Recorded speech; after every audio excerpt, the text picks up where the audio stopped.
Olá, eu sou o professor Carlos Kleber e nós estamos no ME04, Interconexão, segunda parte. Vamos partir do item 8. Então, relembrando, interconexão é um módulo que tem sua discussão centrada nas camadas de transporte, rede, enlace de dados e física. E aí deixamos essa reflexão no nosso último encontro. Cada rede ou enlace impõe um tamanho máximo em seus pacotes de dados. Esses limites têm várias causas, entre elas hardware, sistema operacional, protocolos, conformidade com normas, tentativa de reduzir retransmissões, tentativa de reduzir tempo de ocupação. Então, fragmentar pacotes, ou seja, diminuir os tamanhos para que eles possam ser enviados, devido ao fato de que, através, quer dizer, nas redes por onde esses pacotes irão passar, pode ser exigido um tamanho de pacote diferente. Estamos tratando mais especificamente sobre camada de rede e camada de enlace. Vamos ver isso. Está aí. O resultado desse cenário é que os projetistas de rede não estão livres para escolher qualquer tamanho de pacote máximo que desejarem. Tamanhos máximos para algumas tecnologias de enlace, camada de enlace, são 1.500 bytes para a Ethernet, 2.272 bytes para a rede Wi-Fi, 802.11. Isso existe, né? Como é que podemos tratar isso? Bom, então, pensando primeiro na camada de rede, a gente tem o protocolo IP e toda a discussão que a gente já fez anteriormente, né? Então, a gente lembra que o protocolo IP da camada de rede, ou seja, aquela que está acima da camada de enlace, ela é bem generosa, né? Ela permite pacotes de até 65.515 bytes. Então, os hosts geralmente preferem transmitir pacotes grandes, porque isso reduz os custos da transmissão, como a largura de banda perdida nos bytes de cabeçalho. Qual é o problema óbvio a ser enfrentado, né? Quando você tem esta situação? Um pacote grande quer viajar através de uma rede cujo tamanho máximo de pacote é pequeno. Perceberam isso? Então, tudo bem. Então, lá em cima, na camada de rede, eu tenho um pacote que pode ser enorme, só que a camada de enlace, que está logo abaixo, pode variar. Ou seja, ela trabalha com IP, só que na camada de enlace você tem uma variação do tamanho desse pacote que está sendo recebido. Então, solução 1, evitar que o problema ocorra em primeiro lugar. Ok, fácil falar, né? Difícil fazer. Como que eu vou conhecer esse tamanho máximo? Esse tamanho máximo pode variar, né? Esse Path Maximum Transmission Unit, o Path MTU. Então, é difícil, né? Até mesmo porque quando eu trato da internet, que é uma rede de datagramas, ou seja, não tem a conexão, os pacotes viajam livremente, são datagramas. Então, esse MTU pode variar, né? Eu não sei por onde esse pacote está viajando até atingir o seu destino. Bom, a solução 2, né? Eu fazer com que os roteadores, dividem pacotes em fragmentos, enviando cada fragmento como um pacote de camada de rede separado. Posso pensar nisso, né? Mas como converter um objeto grande em pequenos fragmentos é consideravelmente mais fácil do que o processo inverso, existem então duas estratégias opostas para recombinar esses fragmentos. Perfeito? Então, posso realmente considerar isso, fazer essa divisão, mas e aí, né? Como que eu vou fazer essa recombinação dos fragmentos? Vamos lá. Primeiro, uma estratégia transparente.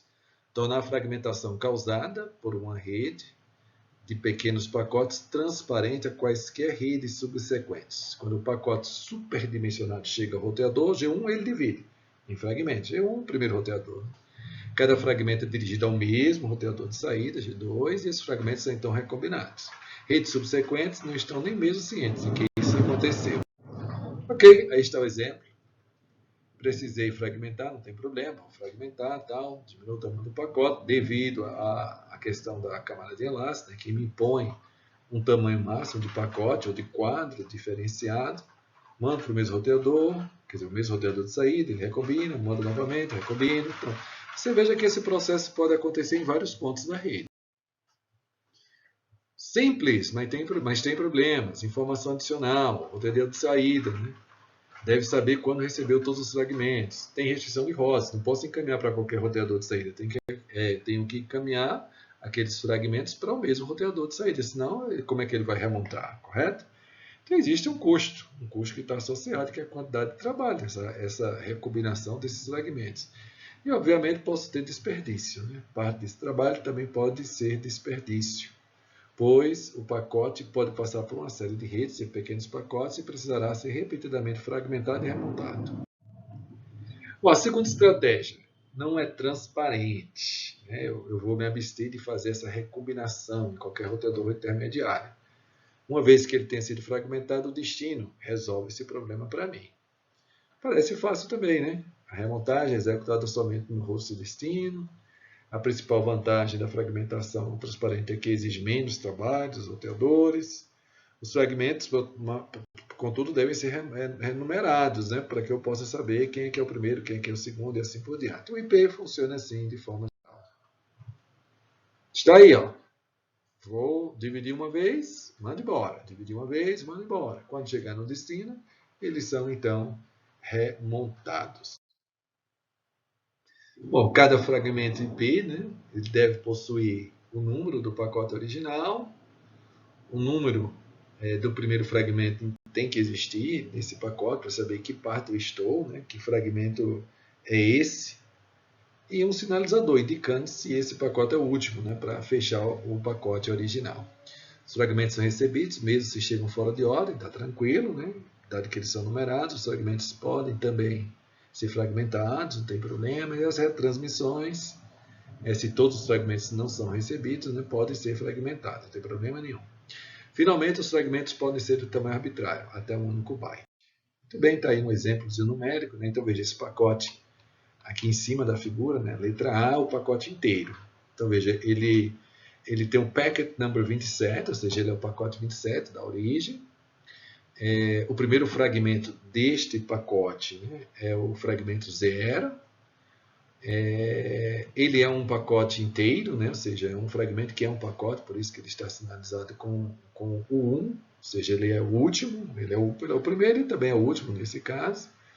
O fragmento número 0 é essa letrinha aí, né, essa letra A. Né, então, ele se refere a seu fragmento elementar, né, número 0.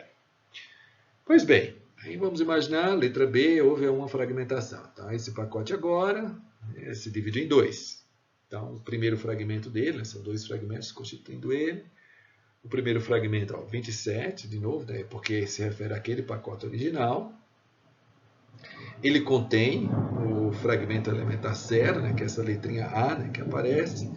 Só que o bit agora é um bit 0. Por que é 0? Né? Porque esse não é o último fragmento deste pacote. Né? Então, se você olhar à direita, né, ainda na letra B, você vai ver o restante dele. 27, que se refere ao pacote número 27. 8, agora é o fragmento elementar, né, que no caso é a letra I. E 1, por quê? Porque ele é o último. E essa ideia se repete. Então, essas informações devem existir para que eu possa, então, fazer essa recombinação de fragmentos, montando o pacote original. Porém, a fragmentação não transparente também tem problemas. É assim a vida. Né? A sobrecarga na rede pode ser maior do que com a fragmentação transparente, porque os cabeçalhos dos fragmentos passam enlaces onde eles podem não ser necessários. Há excesso de dados trafegando na rede. Além disso, a fragmentação por si só é prejudicial ao desempenho, porque um pacote inteiro é perdido, no caso, né? Um pacote inteiro é perdido se algum de seus fragmentos é perdido. A fragmentação não transparente resulta em trabalho adicional para os hosts finais. Okay? Então, é assim a vida, né? Sempre há vantagens e desvantagens. Bom, aí tem um conceito, né? Fragmentação na internet moderna, naquele que seria o mais moderno. Como é que eu poderia fazer? Posso evitar essa fragmentação? Posso, né? Tem algumas propostas, RFC 1191 e RFC 8201, respectivamente IPv4 e IPv6. Descoberta da MTU do caminho. Aquela ideia, né? Do Path MTU, Discovery. Vamos lá, o processo é chamado descoberta da MTU. Cada pacote IP enviado com seus bits de cabeçalho definidos para indicar que não pode ser fragmentado. Se um roteador recebe um pacote que é muito grande, ele gera um erro e envia para a origem dizendo, tenta um número menor, esse tamanho está muito grande. Quando o emissor recebe o pacote de erro, ele usa as informações internas para fragmentar o pacote em pedaços pequenos, suficientes para o roteador manipular. Se o roteador subsequente no caminho tem um MT1 ainda menor, o processo é repetido. Então está aí a ideia, a figura, né? Livre da fragmentação na rede. Bom, a vantagem é que a fonte agora sabe que tamanho do pacote enviar, se as rotas e MTU foram alterados, novos pacotes são disparados.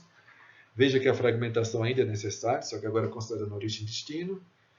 E a desvantagem é que pode haver atrasos, né, de inicialização adicionais. E mais do que um atraso de ida e volta pode ser necessário para sondar o caminho e encontrar MTUs. Isso pode acontecer em vários pontos da rede, né? Um tamanho que é pequeno no início pode não ser suficientemente pequeno em outra parte do caminho. E, obviamente, né, os caminhos, a própria aleatoriedade, né, da rede, né, pode fazer com que, novamente, você tenha pacotes de erro, sinalizando que você deve reduzir ainda mais esse tamanho de pacote. É uma pergunta filosófica, né, quem inventou a internet? A gente já conversou sobre isso, a gente sabe que ela resultou, né, de um projeto do Departamento de Defesa dos Estados Unidos, questões de guerra, segurança nacional. O Pentágono, né, obviamente, estava envolvido nisso. As preocupações principais eram a questão dos ataques nucleares, época da Guerra Fria e assim por diante, né? Então, após anos de pesquisas e testes, em 69, a ARPANET entrou em operação, ligando 4 instituições, essas universidades aí, Universidade da Califórnia, UCLA, Universidade da Califórnia em Santa Bárbara, Instituto de Pesquisa em Stanford, Universidade de Utah. Então, muita história, né? Bom, vale a pena dar uma olhada, né, nos princípios dessas discussões, né, que foram enumerados na FC 1958, para quem tem curiosidade. Os 10 mais importantes. Primeiro, pensar que tem que ser algo que funcione, né, não pode ser só teórico, tem que se manter a simplicidade, fazer escolhas claras, explorar a modularidade, né, tem muito a ver com aqueles princípios, né, de baixo acoplamento e alta coesão das camadas, que a gente discutiu nos módulos anteriores. Heterogêneo, isso aí é de se esperar, né? As redes são diferentes, então você precisa de soluções flexíveis, gerais, simples. Evitar rigidez, né, dos parâmetros e opções, não tem que ser sempre de uma forma, mais uma vez. É bom, né, que seja flexível, dinâmico. Buscar um bom projeto não significa buscar a perfeição, ok? Lembrar sempre disso. Ser tolerante ao receber e ser rigoroso ao enviar. Aquela ideia, né? Faça o seu melhor, né? E em relação ao outro, torça para que ele também haja com esse, digamos, com um certo cuidado, não é? Isso nem sempre é verdade, mas é assim que a gente tem que trabalhar. Seja rigoroso com você. O outro, torça para que ele haja bem. Pensar na escalabilidade, são milhões e milhões, né, de roteadores, conexões. Considerar desempenho e custo, uma coisa está associada à outra. Não adianta fazer algo muito custoso, né? Então, está sempre nesse equilíbrio. Aí está o Leonard Kleinrock, né? É uma figura que deve ser reverenciada, né, por todo o seu trabalho, principalmente relacionado à teoria das siglas, né, que deu força, digamos, ao projeto da internet, especialmente considerando a questão da comutação de pacotes, né, que é a tecnologia básica por trás da internet. Bom, a interconexão da internet, ela agora no overview, né, ela é uma rede de redes, a gente vem sempre dizendo isso ao longo dos módulos, é a concepção dos sistemas autônomos, né, a autonomia administrativa. Não existe uma estrutura real, mas existem vários backbones que se unem para formar essa rede de redes. Você tem os provedores de serviços, você tem as ligações com os centros regionais, redes regionais, as redes locais, as universidades, empresas. Então, na realidade, é uma organização complexa, heterogênea, uma organização semi-hierárquica. É um exemplo, né, uma figura que tenta realçar isso, desde o momento em que você tem uma rede doméstica, querendo conversar com um ponto que está em WiMAX ou na internet, você veja todos os enlaces que são percorridos para que isso aconteça e os níveis, né? Você sai de uma rede doméstica, vai para uma rede regional, aí tem um backbone, tem as linhas transatlânticas alugadas, né? Os cabos submarinos, né? que estão aprofundados de 5.000 quilômetros, as extensões desses cabos, que agora são óticos. Então, existe toda uma complexidade associada para que a internet funcione. A cola central, esse termozinho assim, o que liga é o IP, né? Então, todas as redes para se conectar à internet precisam necessariamente rodar IP, né? Por toda a discussão que a gente fez nesse módulo. A tarefa da camada de rede é prover a melhor maneira possível de transportar pacotes de uma marca de origem para uma marca de destino, independentemente de elas estarem na mesma rede ou mesmo se há outras redes entre elas. De forma simples, a comunicação internet funciona mais ou menos assim, né? A camada de transporte, devido aos fluxos de dados que vêm da camada de aplicação, aquele que você como usuário está digitando, informando, para que possam ser enviados como pacotes IP pela camada de rede, né? Então, os pacotes podem ter 64 KB, mas na prática, geralmente, eles não têm mais do que 1.500 bytes. Os roteadores IP então encaminham esses pacotes pela internet, ao longo do caminho de roteador para o seguinte. Aí no destino, a camada de rede entrega o pacote da camada de transporte. Aí nós estamos bypassando a ideia da fragmentação, mas a gente já estudou, ela existe, né? Pode existir. Que repassará então finalmente os dados para a aplicação. Os pacotes IP da camada de rede da internet é chamado de datagrama. Um pacote que se origina em um host na rede doméstica, um exemplo, precisa atravessar 4 redes, né? Nesses pequenos exemplos que a gente está dando aí. Há conectividade redundante, claro, porque se alguma coisa cai, né, um enlace, etc., tem que haver um caminho alternativo. Há, assim, muitos caminhos possíveis entre 2 hosts. É o trabalho dos protocolos de roteamento IP decidir que caminhos usar. A internet no Brasil. Me conta um pouco sobre a internet no Brasil. Basta clicar aí nesse site que está sendo indicado no slide. Eu já comentei sobre isso, sobre a nossa RNP. A RNP foi criada em setembro de 1989. Então, dá uma olhada, eles que fazem a nossa gerência, o escritório sede está em Brasília, né, na data de hoje. Então, entre lá no site, conheça, investigue. Terminamos então a apresentação deste módulo, espero que vocês tenham gostado.